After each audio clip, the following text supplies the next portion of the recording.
कम हो सके अपने मेरे भगवान, ऐसी कृपा मिले, ऐसी कृपा मिले। शुभ शुभ। तभी गाया भजन, 3 भजन गाए गए, बहुत सुंदर भजन थे। तीनों भजन गाने वालों का भी धन्यवाद और भजन बनाने वालों का भी धन्यवाद। लास्ट एक भजन तो भगवान का बनाया हुआ है, कर फिक्र तेरा समय जा रहा है, समय कूच का जो निकट आ रहा है। ये हमें हमेशा याद रखने की जरूरत है कि हम अपना फिक्र करें, ज्यादा से ज्यादा हम अपना फिक्र करें, क्योंकि समय चला जा रहा है, समय रुकता नहीं है।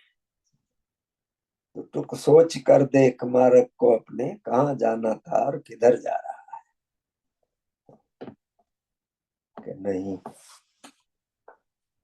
सोच कर देख मार्ग को अपने, कहाँ जाना था और किधर जा रहा है। नहीं, वो भी पल पल निकल जा रहा है, समय तो हमारा बीतता जा रहा है। दुनिया बहुत तेज रफ्तार से दौड़ रही है, हर तरफ भागन भाग है, जिसको देखो बहुत व्यस्त है, बहुत बिजी है। टाइम नहीं है हमारे पास, किसी के पास, सब बिजी है। किसी के पास भी 2 मिनट की फुर्सत नहीं है।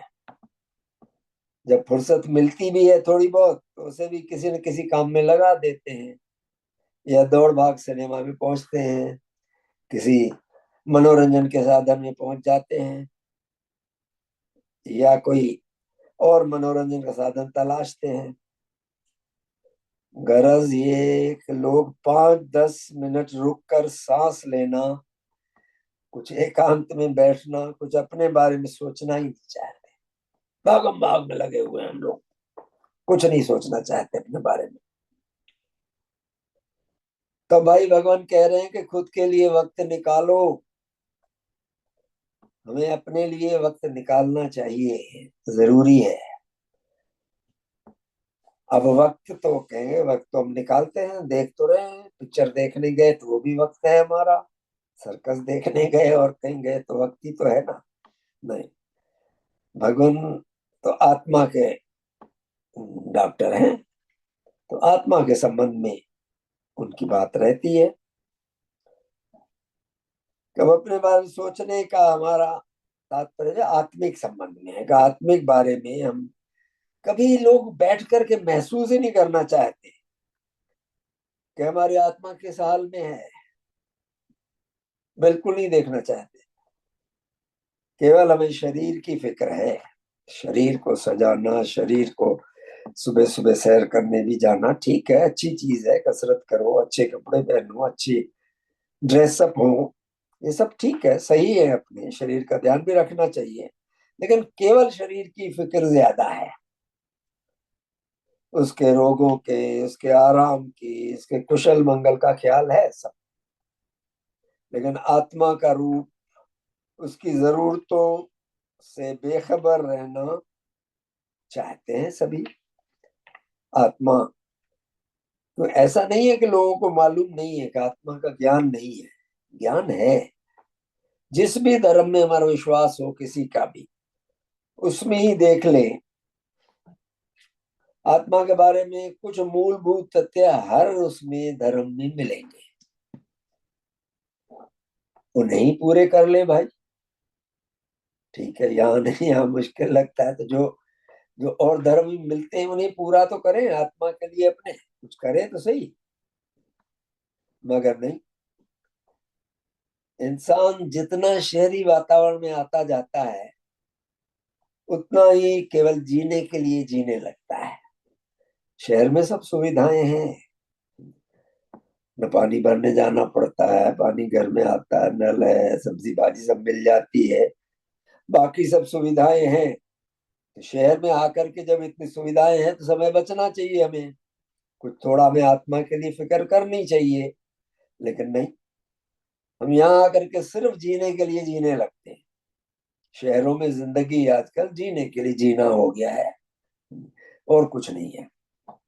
गांव वगैरह में, छोटे जो शहर है वहां फिर भी जी तोड़ मेहनत करते हैं सभी, खेत वेत में करते हैं, जो कुछ कर जी तोड़ मेहनत करके शाम को फिर भी अपना कई साधन भजन गीत गाने मंदिर में जाते हैं अपना।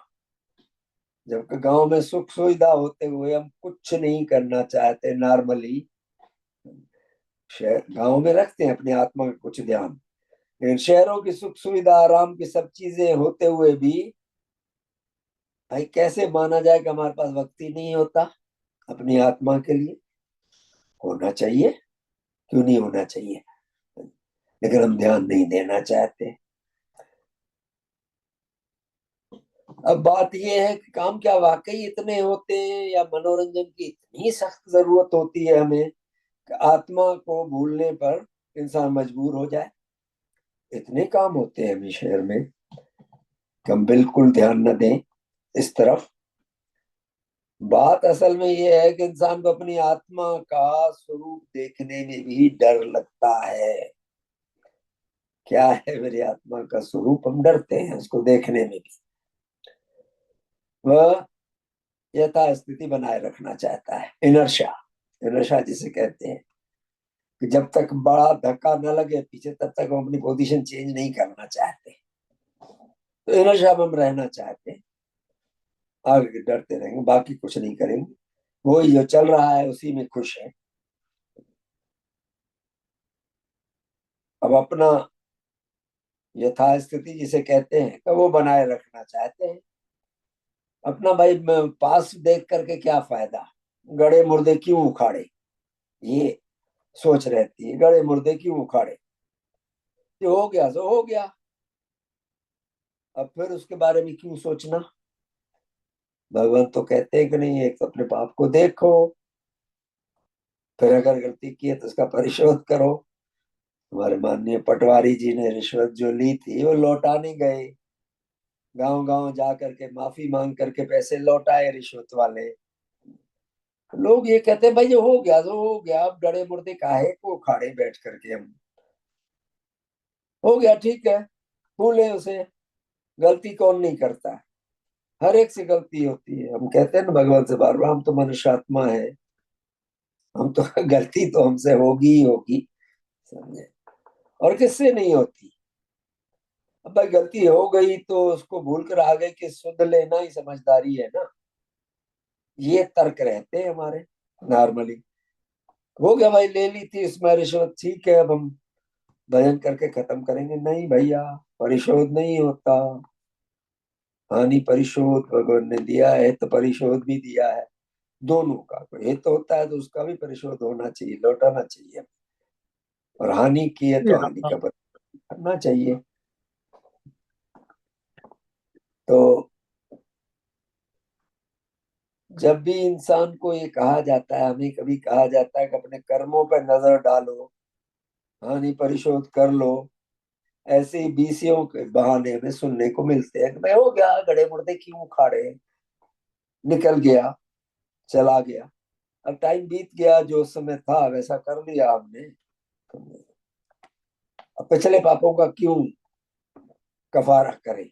ये नॉर्मल रेजिस्टेंस रहता है हमारा, हो गए हो गए।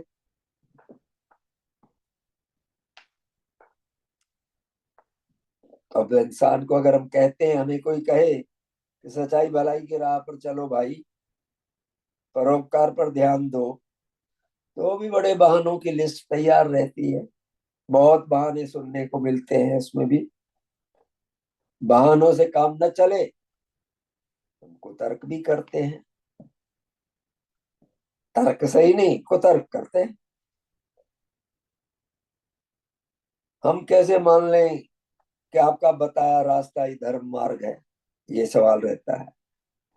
आप भगवान की शिक्षा सुनाओ, उनको कहो हो, तो कहेंगे हम कैसे मान लें कि भाई आपका बताया जो मार्ग है वही धर्म का मार्ग है।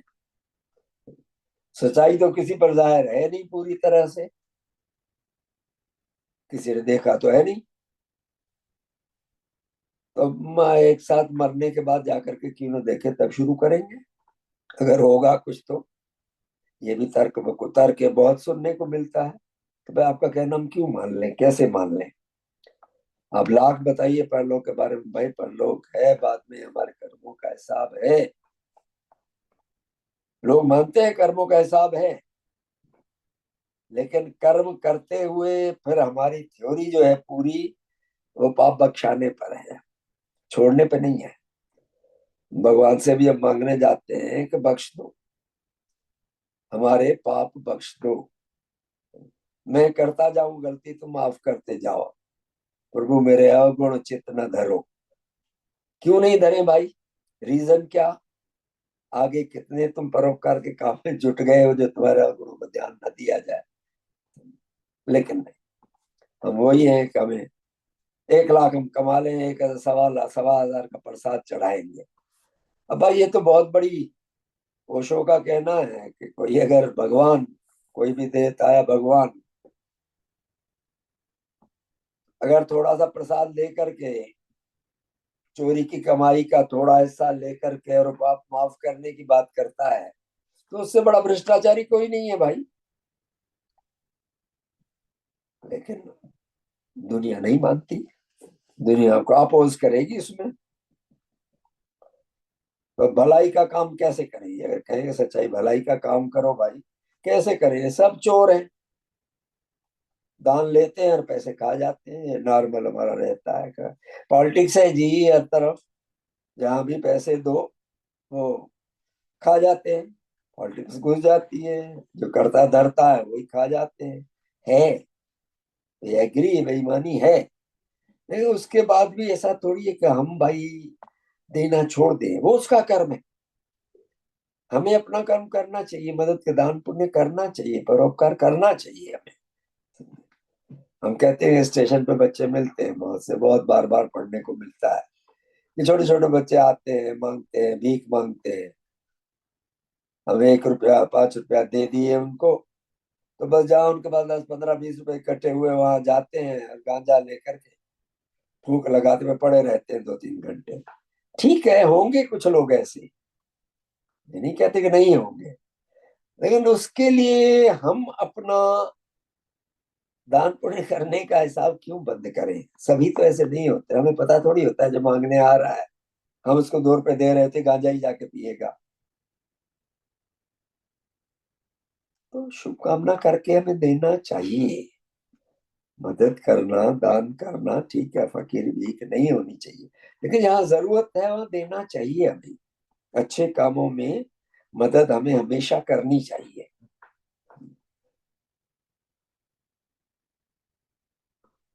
अब वो कहते हैं हमारे पास कोई साधन ही नहीं है, कौन हमारा साथ देगा हमें कहने जाए तो? वक्त कहाँ से निकालें? जिंदगी दौड़ धूप में ही पूरी है हमारी। अपने बाल बच्चों को नजरअंदाज करके धर्म कमाए क्या? ऐसे बहानों की, ऐसे कुदरतों की सूची अनथीन है। बहुत बहाने दिए जा सकते हैं, उनकी कोई कमी नहीं है बहानों की हमारे यहाँ। सोचने की जरूरत है कि हमें दाजू परोपकार हरेक में। भगवान का तो कहना यही है कि भाई धर्म शुरू ही वहां से होता है जब हम अपने से निकल करके किसी दूसरे के लिए निस्वार्थ भाव से उसके हित की बात सोचे, उसका भला करने की सोचे, उसको मदद करने की सोचे। किसी भी तरह से, शुभकामना से, किसी से भी हो सकता है, करे। वहां से धर्म की एबीसीडी है। आगे तो धर्म बहुत लंबा है भाई, बहुत आगे जाता है धर्म तो, सीढ़ी बहुत ऊंची है आगे चढ़ने के लिए। तो ठीक है, थोड़ी बहुत बेईमानी होती है, एग्री, ऐसा नहीं होता, होता है। लेकिन फिर भी थोड़ी खोज खबर करें तो अच्छे कार्य करने वाले मिल जाते हैं। मैं बाहर के लोग जो हमारे मिशन के बारे में भी यही सोच सकते हैं ना, कम देंगे, ये तो सब बेकार होता है, सब अपने खर्च हो जाते हैं। इसीलिए हमारे यहाँ जो है ये रखवाया था नवनीत जी से कह करके, मैंने कहा था, मैंने कहा रसीद हर चीज की कटनी चाहिए। जो भी पैसा आता है, दान आता है, उसकी रसीद कटनी चाहिए। कैश भी आता है तो रसीद कटनी चाहिए। जो देन हम जो है कुछ बंध जाते हैं इससे। कि नहीं, ये हमें सही काम में लगाना है, हमें हिसाब में लेना ही पड़ेगा इसको, ये जरूरी है। तो बाकी और संस्थाओं में जितना भाई कोशिश हो सकती है उतना करते हैं लोग, जो नहीं होते तो इसलिए ऐसा नहीं है कि हम दान पुण्य करना, मदद करना छोड़ दें। वो जज साहब कह रहे थे ना, एक मजाक है कि जज साहब बोले तुम अगर जुर्म न करो तो क्या हम सजा देना छोड़ देंगे? हम सजा तो देंगे, हमारा काम है सजा देना। तो ऐसे ही हमें इनके लिए टोटली अलग होकर नहीं बैठना चाहिए, हमें मदद जरूर करनी चाहिए। तो अब इन सब सवालों के सटीक जवाब हमें कौन दे सकता है? हमारा विवेक दे सकता है, हमारी आत्मा जो है वो दे सकती है इनका जवाब हमें। लेकिन तब दे सकती है जब हम उसको मौका तो दें। हम मौका ही तो नहीं देते उसको। अपने लिए कुछ वक्त निकाले भाई, बहुत जरूरी है। हर रोज 15-20 मिनट या आधा घंटा निकाल कर एकांत में बैठे, बहुत जरूरी।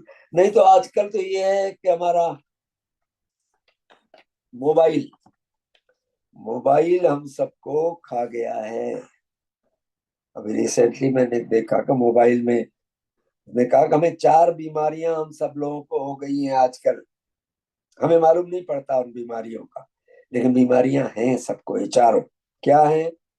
एक तो डिल्यूज, 4 D दिए हैं, डिल्यूज, डिस्ट्रैक्शन, डिप्रेशन और डिमेंशिया। डिल्यूज ये है कि आज से कुछ साल पहले, 100 साल पहले हम कहें, इतनी नॉलेज नहीं आती थी। आजकल दिन भर में हमें करीब करीब 15-20-25 GB नॉलेज आ जाती है हमारे मोबाइल में, धड़ाधड़, टन टन बजता रहता है दिन भर नोटिफिकेशन। और ये इतनी नॉलेज आती है तो हमारा दिमाग डिल्यूज, बाढ़, डिल्यूज मीन्स बाढ़ हो गई। इतनी नॉलेज आ रही है कि हमारा दिमाग भी थक जाता है, उसमें नहीं कर पाता उतना रेशनलाइज। पहला है डिल्यूज है, दूसरा है डिस्ट्रैक्शन। ध्यान बढ़ जाता है हमारा, थोड़ी थोड़ी देर में देख उठा करके देखेंगे किसका आया है, कौन सा आया है मैसेज। मैंने डाला है तो उसका जवाब आया कि नहीं आया। हमने एक फोटो डाल दी तो फिर उसके पीछे लगे रहते हैं कि कितने लाइक्स आए, कितने हार्ट बन करके आए, कितने हाथ जोड़ के आए, इसमें लगे रहते हैं। तो डिस्ट्रैक्शन होता है हमारे वर्क में बहुत, हम बार बार उसको उठा के देखते रहते हैं। तो डिल्यूज हो गया, डिस्ट्रैक्शन हो गया, तीसरा डिप्रेशन।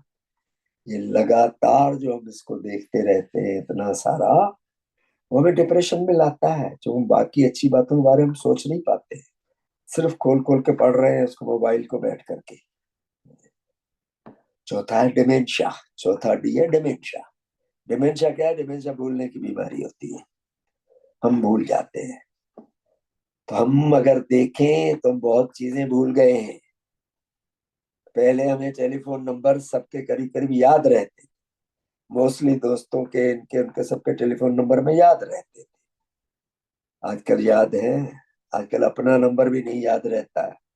अपना नंबर भी मोबाइल में देखें तब हमें लगता है सब बना हुआ, दोस्तों के सभी हैं। पहले भेजा करते थे, ग्रीटिंग्स भेजा करते थे, ग्रीटिंग के कार्ड लाते थे, उनको फिर लिफाफे में भर के टिकट लगाएंगे भेजते थे। आजकल कुछ नहीं है, सिर्फ इसमें हो गया है सब मोबाइल पे, एवरीथिंग ऑन मोबाइल। ग्रीटिंग्स भी उसी पे, वापसी भी उसी पे, हमने हाथ भी जोड़ लिए उसी पे। ज्यादा प्यार आया तो हार्ट के साइन बना दिए, डबल वाले भी, बड़े वाले भी। हम कितना भूल गए हैं, न एड्रेसेस याद है, न हमें अपने नंबर कोई याद है। मैं तो रियली देखता हूँ अगर मोबाइल हमारा खो जाए तो दुनिया खो जाएगी हमारी। यहाँ तो ये हालत है, अगर मोबाइल ना हो, मोबाइल के भूल के आ जाए या खो जाए, हम तो घर का दरवाजा नहीं खोल सकते, वो भी उससे खुलता है, इंटरनेट से। तो इंटरनेट हमें कितना दूर ले आया है रियल लाइफ से। नो डाउट फायदा है, हम अभी बात कर रहे हैं बैठे हुए यहाँ, जूम आया है तभी हम कर पा रहे हैं, ठीक है, लेकिन लिमिटेड टाइम रहना चाहिए। हमें उसके पीछे पागल नहीं हो जाना चाहिए कि हर समय हम जब भी खाली हो तब उठाया मोबाइल और देखना शुरू किया। ये बड़ी वो बीमारी सरी की है, कब इसके बगैर रह नहीं सकते। दिन भर मोबाइल उठाया, टीवी खोली, उस पर बैठे, इंटरनेट इंटरनेट इंटरनेट सब उस पर है। तो आत्मा के लिए जरूरी है कि इन 4D के जो हमारे ऊपर अधिकार हो गया है, बीमारियां 4 में लग गई हैं, इनसे निकले, इनसे अपना पीछा छुड़ाने की जरूरत है बहुत। 4D में फिर कर देता हूँ डिल्यूज। डिल्यूज मीन्स बाढ़ आ जाती है, नॉलेज की इतनी बाढ़ है हमारे यहाँ रोज। जो साल में नहीं सीखते थे वो आजकल हमारे एक दिन में आ जाती है अपनी नॉलेज। डिस्ट्रैक्शन, इधर उधर ध्यान बहुत भटकता है बार बार, डिप्रेशन आता है लगातार देख देख करके, और डिमेंशिया। डिमेंशिया बहुत बड़ा मर्ज है भाई। मेरे बॉस थे, बड़े चीफ सेक्रेटरी थे मध्य प्रदेश के, डिमेंशिया हो गया, भूल गए सब कुछ नहीं, जंजीर से बांध के रखना पड़ता था। 2-3 बार खो गए, घूमने के निकल गए बाहर घर से, लौटे ही नहीं, कहीं भी पहुंच गए, रात में पूरी पुलिस लगी हुई है चारों तरफ, सुबह कहीं देखा झाड़ियों के पास सो रहे थे। तो डिमेंशिया बहुत तंग करने वाली बीमारी है, आदमी सब भूल जाता है, हमारे वो जो सेल्स है दिमाग के खत्म हो जाते हैं। तो टू मच ऑफ ये जो है इंटरनेट हमारा, वो भी बीमारी लाता है बहुत, डिमेंशिया बहुत लाता है। हम देख रहे हैं हमारे दिमाग की ताकत घटती जा रही है, हम नई नंबर याद कर पा रहे हैं या नई एड्रेस याद कर पा रहे हैं, हर चीज हमारे कैलेंडर में है। जन्मदिन फलाने का कह रहे याद रहते थे जन्मदिन में सब, खैर पे फलाने का जन्मदिन है इसको दे, आजकल कैलेंडर हमें सब बताएगा, सुबह आज इसका जन्मदिन है, आज ये है, आज वो है। इतने डिपेंडेंट हो गए एक एक चीज के लिए। सुविधा है, सुविधा जरूर लो भाई, जाना है हवाई जहाज की टिकट लेनी है, ठीक है ले लो, उससे बैंक का काम है कर लो, कोई दिक्कत नहीं, समझे। टिकट लिए उसमें सेव कर सकते हैं, जा सकते हैं, दिखा सकते हैं, इजी है। लेकिन लगातार उसमें इंटरनेट के पीछे लगे रहना हमें अपने लिए फुर्सत नहीं देता। भगवान बार बार कह रहे हैं कि अपने लिए वक्त निकालो, खुद के लिए वक्त निकालो। क्या कहते हैं कि अपने लिए कुछ वक्त निकालो, हर रोज 15-20 मिनट या आधा घंटा निकाल कर एकांत में बैठो। इस वक्त में संसारिकता के सब विचार रोक दो और केवल अपनी आत्मा के बारे में सोचो। मुश्किल है, लेकिन ये मैंने देखा है, हमें बातचीत में भगवान ने भी लिखाया था कि बैठा करो, टाइम दो हमें। तो मैंने क्या करूं उसमें, साधन करूं, भजन गाऊं बैठ के, शांत बैठो। तो मैंने तो भाई अपने इसमें पाया कि बहुत फायदा मिलता है इससे। मैं दिन में कोशिश करता हूँ 3 या 4 बार आधा आधा घंटा बैठ जाए, चुपचाप शांत होकर बैठिए, बिल्कुल पलथी मार के बैठो, चाहे कैसे भी बैठो, समझे कि भगवान आपके श्री चरणों में है, जो हमसे उपयोग लेना है लीजिए। या अगर भजन वगैरह आता है तो भजन गा सकते हैं बैठ करके, और कोई बाकी सांसारिक विचार आएंगे कोशिश करें कि ना आए, क्योंकि पूरा ध्यान जो है हम विचारों से खाली हो जाए, ये बड़ा मुश्किल होता है। दिमाग जो हमारा बहुत जबरदस्त उपजाई भूमि है हमारा दिमाग, इतने विचार तुरंत आते जाते रहते हैं वहां, हम खाली नहीं हो पाते। फिर भी ये आधा आधा घंटा जब बैठ जाए तो मैं देखता हूँ उसे बहुत फायदा होता है। अभी भी जैसे साधन है हमारा, आधा घंटा पहले बैठ गए, शांत बिल्कुल, उस समय हमारी आत्मा से बात होती है, अपने आप हमारा विवेक बात करता है। हमारी आत्मा अपने बारे में, अब क्या करें, छोटे छोटे हम शुरू कर सकते हैं। जब आधा घंटा बैठे हैं उसमें सोचे बैठ करके कि भाई कल मैंने किसी से कड़वा बोला था क्या, कल या आज मैंने कड़वा बोला था क्या किसी से, या किसी का नुकसान तो नहीं किया था। अगर ध्यान में आता है तो उसके लिए क्षमा, नहीं तो अगले दिन उसका परिशोध करेंगे। पिछले 1 हफ्ते में किसी को तंग तो नहीं किया मैंने, कुछ तीखा तो नहीं बोल दिया, घर में ही किसी को तीखा तो नहीं बोल दिया, बच्चों से, अपनी पत्नी से, अपने पड़ोसियों से, किसी से भी हमने कोई गलत काम तो नहीं किया। विचार कीजिए, विचार आएगा तो उसका फिर परिशोध का विचार भी आएगा। ये छोटी छोटी बातें, ये छोटी छोटी बातें हम अपनी आत्मा से बात करें बैठ करके, तो यही बहुत फर्क ला देती है हमारे जीवन में।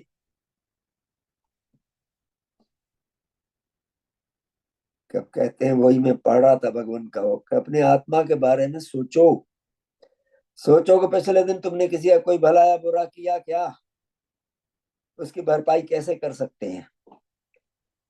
बीते एक सप्ताह में किसी का दिल दुखाया क्या, उस पर कैसे मरहम लगा सकते हैं। बीते एक महीने में किसी संबंधी से कटे कटे रहे क्या, फोन पे बात नहीं की हमने, सामने देखा तो मुंह फेर लिया। होता है, जब झगड़ा होता है तो यही करते हैं, मुंह फेर लेते हैं, इग्नोर करेंगे। ऐसा तो नहीं किया, इस पर विचार करना चाहिए। किसी से कटे कटे रहे क्या, उन संबंधों को कैसे हरा भरा रख सकते हैं। विषय अंतहीन है, भगवान कह रहे हैं कि विषय अंतहीन है, चलता रहेगा। अपने लिए वक्त निकालकर सोचना चालू तो करो, आत्मा की सुध तो लो। ध्यान करते हैं, बहुत लोग ध्यान करते हैं, हमारे लग जाता है, अगर विचारों से निकल करके बैठ पाते हैं तो बहुत अच्छी बात है, और कोई बात कर पाए, नहीं कर पाए तो इजी है कि सिर्फ बैठ जाइए।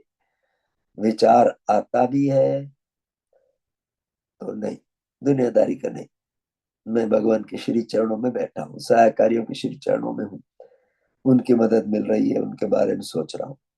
ज्यादा ध्यान भटके तो एक भजन गाना शुरू कर दीजिए, वो फिर वापस ले आता है वहीं पर। ये दिन में 2-3 बार बैठना बहुत फायदेमंद है, बहुत हमारी आत्मा से हमारी बात कराता है, हमारी आत्मा से हमारा संबंध अच्छा रहता है, हम सोच पाते हैं अपनी आत्मा के बारे में। तो अपने लिए वक्त निकाल कर सोचना चालू तो करो, आत्मा की सुध तो लो। फिर देखो कि छोटी सी बातें भी तुम्हारी आत्मा का स्वरूप सुधारने में कितनी सहायक होती है। छोटी छोटी हम अगर सोच पाए कि इसको मैंने कड़वा बोल दिया था, नहीं इसका ये नुकसान किया, ये मुझे करना चाहिए था, नहीं किया मैंने, परिशोध करें। हमारा जीवन छोटी छोटी बातों से ही सुधरता जाता है ना भाई। बड़े के इंतजार में हम बैठे रहे हैं कि बड़ी बात होगी तभी हम करेंगे, नो। छोटी छोटी खुशियों को हम गंवाते रहते हैं बड़ी खुशियों के इंतजार में, बड़ा जब होगा तब करेंगे, नो। छोटी छोटी खुशियां मनाते चलिए, बड़ी खुशियां अपने आप आएंगी, रुकेंगी नहीं, बड़ी खुशियां भी आएंगी। लेकिन उनके इंतजार में हमें छोटी खुशियों को नहीं गंवाना चाहिए। जीवन खुशहाल होता है हमारी छोटी छोटी खुशियों से।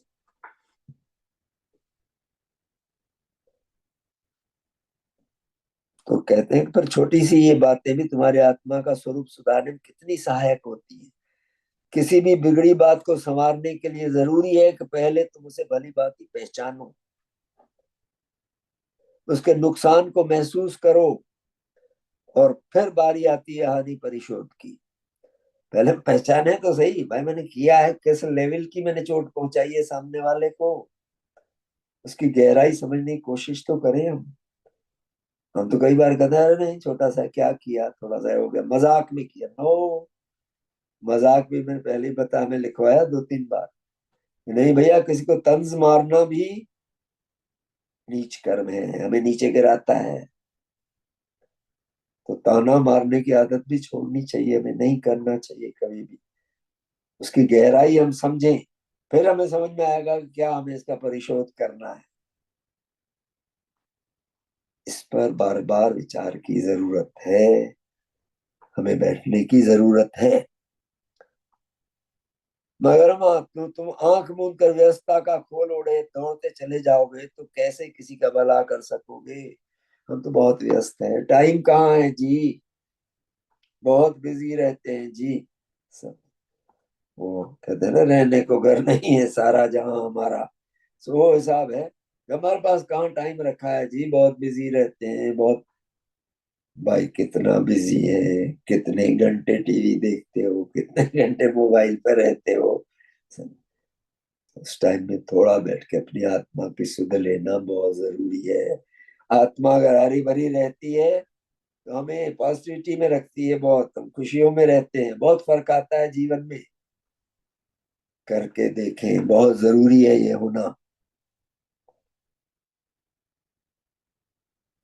तो फिर बात आती है हानि परिशोध की। पहले समझ तो लें कि हमने किया क्या है, किस लेवल की परेशानी हमने पैदा की है। मगर हम आंख मूंद कर व्यस्तता का खोल ओढ़े चलते जाओगे तो कैसे किसी का भला कर सकोगे? न खुद का, न अपने बाल बच्चों का, न किसी और का। किसी का भला नहीं कर पाएंगे। अपने को कोल्हू की बैल की तरह संसारिकता में जुटा हुआ समझना छोड़ दो। कोल्हू का बैल देखा है हमने, आजकल बहुत कम हो गए हैं, लेकिन मेरे ख्याल में हम सब लोगों ने देखा हुआ है कि कोल्हू का बैल जो है वो घानी रहती है, घानी में ऊपर से बड़ा मूसल रहता है, और ये तिलहन रखते हैं नीचे, बैल को बांध देते हैं, उसके आंखों पे पट्टी बांध देते हैं ताकि जो गोल गोल घूमेगा चारों तरफ। वो चलता है, कोल्हू में तेल निकलता है उससे। बैल को ये पता न चले कि मैं वहीं के वहीं घूम रहा हूँ, बोर हो जाएगा। तो उसको, अपने को कोल्हू के बैल की तरह मत समझो कि हम लगे हुए हैं तो अपने ही घर में अपने ही बाल बच्चों के बारे हम सोच ही नहीं सकते। ऐसा नहीं है भाई, कोल्हू के बैल नहीं है हम, उससे ऊपर निकले। अपने को कोल्हू के बैल की तरह संसारिकता में जुटा हुआ समझना छोड़ दो। ये तुम्हारी खुद की बनाई हुई बेड़ियां हैं। ये जंजीरें हमने खुद पहन रखी हैं अपने पैरों में, कोई दूसरे ने नहीं पहना ये। ठीक है, बहुत अगर ऐसे हालात में तो आदमी कर लेता है, मेहनत की बिजी रहता है, अच्छी बात है अगर उसमें बिजी रहते हैं। लेकिन बहुत टाइम मिलता है उसमें ये बेड़ियां हम अपने पैरों में खुद पहनाते हैं। क्या करें जी, टाइम नहीं है जी, हम बिजी हैं जी। समझे? कहाँ परोपकार करने जाएं? सभी बहाने जो मैंने बताए कि अब किसने देखा है, आपका बताया ही, भगवान ने जो बताया वही सही है। किसी ने देखा तो है नहीं। हम मरने के बाद में जा करके देखेंगे, सब पैसे खा जाते हैं जी, पचासों बहाने हैं जितने बहाने हमने देखे। तो इनमें रहते हुए भी भाई किसी जरूरतमंद की मदद करें हम। अगर हमारे हालात हैं तो किसी जरूरतमंद की मदद करें, किसी अच्छे काम में दान दें। अगर हम खुद नहीं कर सकते हैं ज्यादा तो अच्छे काम में दें। बहुत से हैं संसार में, बहुत ऐसे अच्छे लोग हैं जो काम कर रहे हैं, बहुत सेवा के काम कर रहे हैं। हाँ। हमारे खुद अपने तन की सेवा नहीं है, कहते हैं ना तन मन धन तीन सेवाएं होती है। गुरु के सामने जाते हैं यही कहते हैं कि भगवान आपकी तन मन धन से सेवा करूंगा। लेकिन तन से हम करना नहीं चाहते, तन की सेवा की वैल्यू सबसे ज्यादा है। लेकिन तन, अपने तन को कष्ट दे करके हम सेवा नहीं करना चाहते, बहुत कम। उसके बाद आती है मन की सेवा। मन की सेवा क्या है? शुभकामना। हम शुभकामना को बहुत नीचे करके गिनते रहे, शुभकामना का तन के बाद सेकंड नंबर मन का है। दिल से शुभकामना करें, जितनी गहरी शुभकामना होगी सामने वाले के भला होगा। हमें भी मिलता है उसमें भी प्रीमियम का हिस्सा कुछ, हमारी भी हालत सुधरती है। उसके बाद धन आता है। धन बहुत लोग सब हम देना चाहते हैं, धन दिया चलो ठीक है, काम और करें। तो भाई मिलेगा भी उतना ही, उसकी वैल्यू सबसे कम है धन की। चाहिए, उसके बगैर काम नहीं चलता, लेकिन उसकी वैल्यू सबसे कम है क्योंकि वो इजीली हम दे सकते हैं। तो तन मन धन से सेवा करनी है तो तन की सेवा होनी चाहिए। तो हम अपने को, फिर पढ़ता हूं, अपने कोल्हू के बैल की तरह संसारिकता में जुटा हुआ समझना छोड़ दो। ये तुम्हारी खुद की बनाई हुई बेड़ियां हैं। किसी ने नहीं कहा कि तुम अपने आत्मा के भले की नहीं सोच सकते, या खुद के लिए वक्त निकालना गलत है, ये किसी ने नहीं कहा है। आत्मा के लिए नहीं सोच सकते, वक्त निकालना गलत है। भगवान भी वही कह रहे हैं, छोटे से कदम से शुरुआत करो और आत्मिक प्रगति की राह पर बढ़ते चले जाओ। तो हम सोचें, हर एक को अपने लिए वक्त निकालने की जरूरत है। ऐसा कोई नहीं है कि हम बहुत बिजी, हम अपने लिए वक्त नहीं निकाल सकते। समय है, हमारे पास समय है। और सही जो है ये सिलसिला चालू हुआ है शुभ प्रभात का भी, बहुत सुंदर बात है। हम इतने लोग इकट्ठे होते हैं, 40-42 लोग बैठे हैं इस समय, तो कुछ अच्छी बात होती है, कुछ अच्छा बैठते हैं, कुछ आत्मा हमारी कुछ अच्छी बातें सुनती है। तो इसको हम ज्यादा कुछ बढ़ा सके, अपने लिए वक्त निकाल सके, मैं भी निकाल सकूं, अपनी आत्मा से बात कर सकूं, उसके भले के लिए कुछ कर सकूं, उसकी आवाज सुन सकूं, आप सबके लिए भी यही